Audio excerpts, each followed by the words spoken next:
Angela Pigeon, famous speech evaluation. I will not be quiet. Charlie Chaplin was one of the funniest slapstick comedians in his time.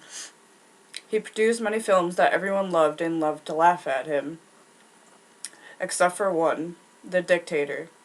The Dictator was about a Jewish man that accidentally gets mistaken as the dictator Hinkle. The movie was made in 1940, which is around the time World War II was happening, which made the film controversial. In this film, Charlie Chaplin was playing a Jewish man disguised as the dictator and made a speech that confused and angered some people, even though it was part of the film. It was part of his own views on what was going on in the world. According to Lisa Elderice and Philip Kerr, Chaplin proceeded to use the speech, the concluding scene of the film, as the opportunity to make a very personal speech about liberty and democracy, which some have compared to Lincoln's Gettysburg Address. And while critics have questioned its dramatic credentials as fitting end to a picture, it should be remembered that this is the most famous star in cinema history using a film financed entirely by himself to plead for peace. I believe what he was doing probably angered some people just because of the fact that he was pretending to be Adolf Hitler and basically bashing Adolf Hitler's speech and talking about peace instead of war. From what Alderice and Kerr said, I believe in the speech he brought a lot of emotion out, which you can see in his eyes and hear it in his voice. His tone of voice gets from low to high when he's passionate. You can also see the pain he feels in his facial expressions.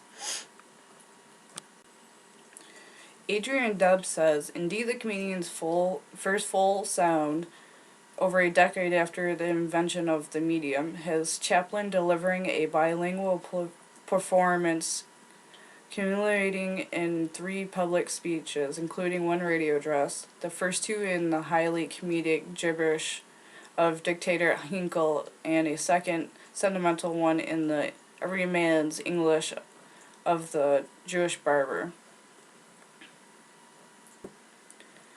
The speech that Chaplin delivered was intended for the people around the world affected by the German dictator Adolf Hitler and his army.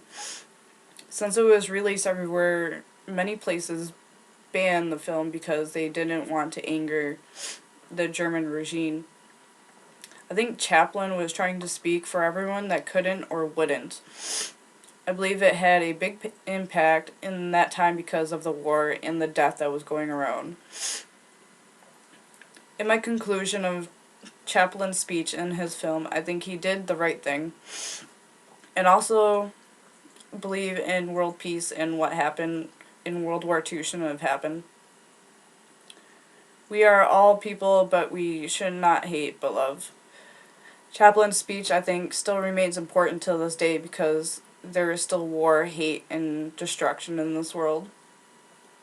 I believe he just wanted a better place for everybody instead of what Adolf Hitler did was killing people just because of their race, even though he was the same race. I don't think what Adolf Hitler was right, and either did he. And he opened his mouth and did it in a film. It was controversial, but it was the truth.